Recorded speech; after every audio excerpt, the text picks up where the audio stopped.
Hi everyone, I'm Jack Cunningham and welcome to the Right Now Show. Today we're down at the art festival. We love art and we hope you love art as much. We're going to take a look at some of the pieces here, some of the booths. So come on, let's go.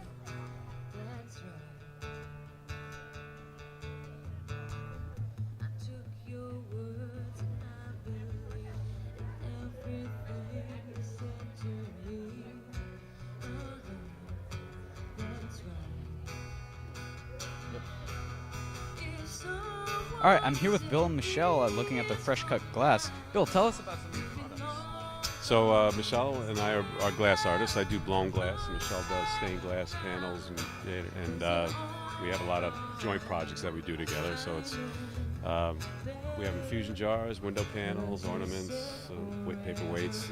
So people can get some of your products and put them in their windows at home, right? Yeah, the panels are most often put in a window. Sometimes they're custom made to fit in a door and those types of things. But yeah. What does some of the process include when making some of these? Well, for us, there's a lot of pieces that come out of the hot shop that I do that I contribute to Michelle, who designs and makes the window panels. So you got some very beautiful work here. What does it take to get certain colors? Like I see this one here's got a mixture of orange and blue and yellow, and others just beautiful colors here. How do you do some of that? So there's a few different techniques. This particular piece here, you actually have to do multiple gathers in the hot shop and color the gather. For this, it's sort of like almost like you painted it on the outside of a clear piece a vessel, right? As you're making it, there's different processes for getting colors. You use different glass frit or different minerals. It's a kind of a quick process that you do with, yeah. All right, and how much does it run for someone to buy one of these products? So our stuff, these infusion jars run usually mostly between $200 to $300, depending on the size and intricacy of the design. Our window panels are mostly, $250 to $700, depending again on the complexity of the design and size and stuff. So. Well, you have some very beautiful artwork. Thank you for talking with us. I hope you have a nice day. I appreciate that. Good to meet you. Good to meet you, too. Right. So. All right, I'm here with Steve Stahma. Let's talk about some of his jewelry here. Steve, how you doing? Great. Beautiful day. Great crowd. Festival. So you've got some very beautiful work right here, some of these earrings and necklaces and stuff. What's some of the process behind making some of these? Well, it's 33 years of my work. They're signed and copyrighted. This I use a technique of etching, so I can do wide textural light pieces.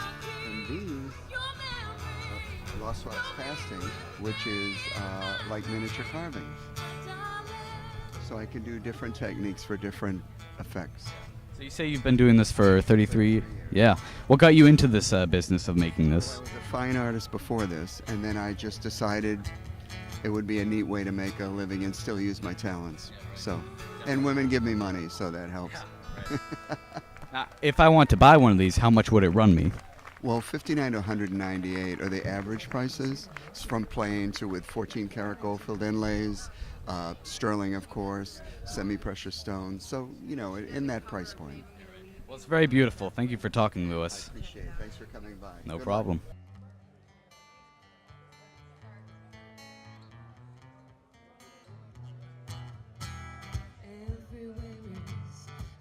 So we're looking at some wooden products here, very interesting stuff. Here we have a wooden pen. I don't know if this actually works. It does actually work. That's very interesting. So if you don't like the feel of your regular pen, they've got some wooden pens here. Or you could just go to Staples and get a regular pen like everyone else. What else we got? Got some very interesting lamps right here. A bowl, in case you like bowls. Who doesn't like bowls? Right here we have a yo-yo. I don't know if I should be touching any of this or if I have to pay for it, but I am. So, haha. I'm here with Horatio Latura, looking at some of his artwork here. You called this vintage pop, correct? That's what we call it, yeah. And we've had some people say that it has that kind of flair, but pop art is our inspiration. What do you kind of take inspiration from? Like, you have all this stuff here. What do you look for when you want to make a painting or a mural or something? We like to meld the vintage or the iconic with the new age and incorporate more urban imagery that people walk by every day and take for granted, and we try to make it a little more of an eye candy for them. So we're constantly rummaging through antique shops and magazine stores and libraries looking for that old imagery and then drawing on the new events and melding them together. Yeah, well, all this artwork looks really great. It's great here. What does it run if someone wants to get one of these? Well, I go as low as $40 a piece. Sometimes I'll make large studies and sell them for the same amount. Or we go to the extreme, which is our high art, and those go for $1,600, $2,500. Yeah, but we tour around the country doing high art shows. And we just came from Pittsburgh and Columbus, and next week we're off to Des Moines. So that's pretty Really great artwork here. It was a pleasure talking to you. Thank you very much. Thank you. Pleasure. This is some artwork of some inanimate objects. Potato, fruit, stacked rocks. Yeah, I can see the inspiration behind all this. This person likes things that don't talk back.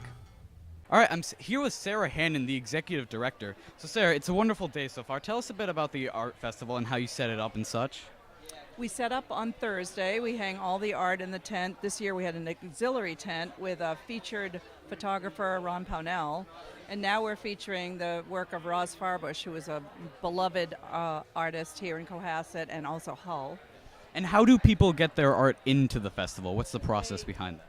They bring it in May. We say bring in your art Mother's Day for Father's Day weekend. So we jury it in May, and then we store it at the Art Center until it's time to come in the Thursday before festival starts. And we see a lot of booths here selling stuff of art people made. How does that work? Do they just call you and set up, or what's the deal? They apply in December and January. The deadline is February 1st or so. They upload their images to a website, and the jury meets mid-February and selects the work. We have a lot of jeweler applications, and so that's a very competitive category. We like to see new stuff. We like the returning vendors, but we like new stuff too. So if people want to take a shot at it, they should. We see donation drives everywhere. Where do most of the donations go towards? They go to our outreach programs, which is our Artist in Residence program that brings in 1,400 children a year, 3rd, 4th, and 5th graders.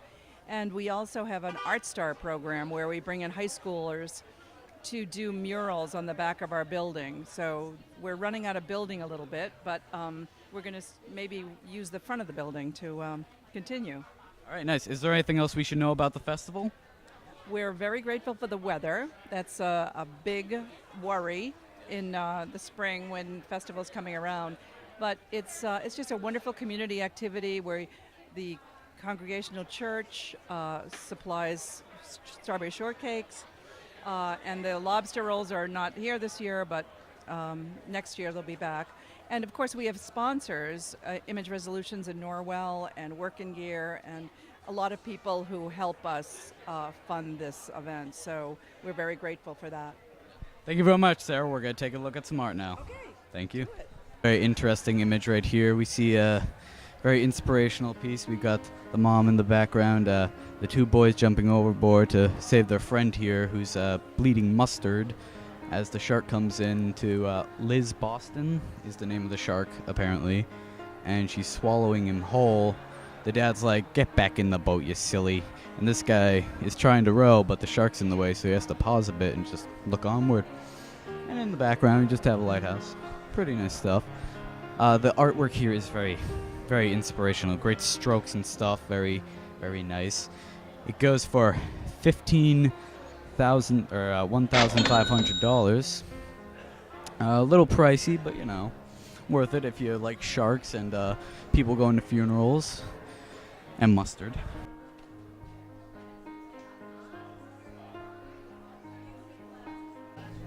This is a classic sad clown piece right here. You know, the meaning behind it. It shows that, you know, life is funny, but deep down it's all very sad and stuff. This one goes for $12,000 for a sad clown who's also a hobo. Yeah, I don't think so. This one is clearly Thomas Jefferson on LSD. You can tell by the assortment of colors and the face. He looks confused because the drugs are messing with his mind, but he's also thinking because he's Jefferson.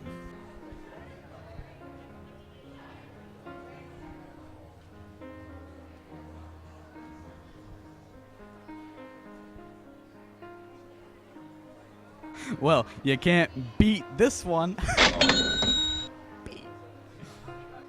This piece right here is called Spooky Woods. You can see it's all dark out and it's in the woods. You got the gravel walk going down this way. The unknowing. There's nothing in the picture, but that doesn't mean there's nothing in the woods. It's very terrifying, really. This artist has some deep thoughts. This is clearly Bon Jovi from the movie The Labyrinth. It even says so right here, The Goblin King. Interesting movie, not too great effects. Paintings, you could just get a picture, but you know, this person painted it. That's fine, it's art. Runs about $3,500, so you know, cheap for a painting of Bon Jovi. An interesting choice. It's always bugging me.